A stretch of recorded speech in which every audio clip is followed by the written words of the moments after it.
In this tutorial, I'll show you how to create this image by using Blender and Stable Diffusion XL. OpenPose is used to tell the AI what posture it should use when generating a new character. This is the default OpenPose editor in Stable Diffusion, and it's 2D.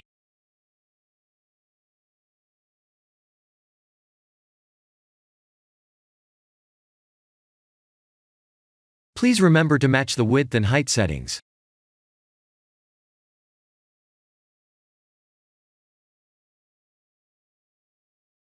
This is a 3D-based OpenPose editor.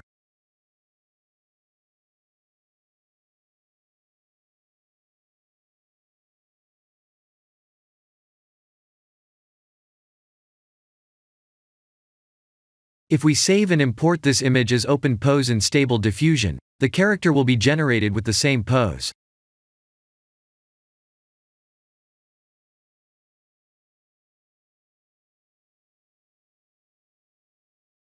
Here is an add-on that we can use in Blender to pose an OpenPose armature.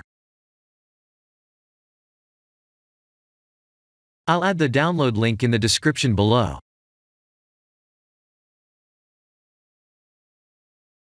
We can use this tool just the way we pose an armature in Blender, and highly sophisticated bone structures are all ready to be edited.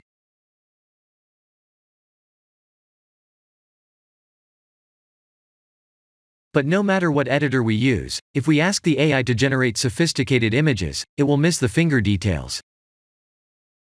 Meaning the image will match the pose, but there will be bad finger issues.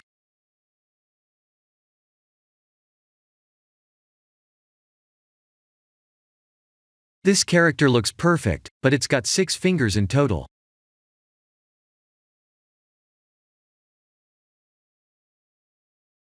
Writing to avoid bad fingers under negative prompt won't do much.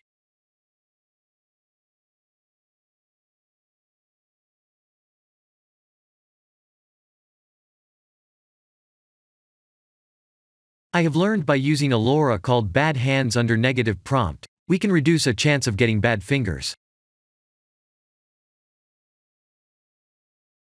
There is a way to fix the finger issues by using a second set of ControlNet as depth, and I'll cover that in a future tutorial. This is the end of the tutorial. Thank you for watching.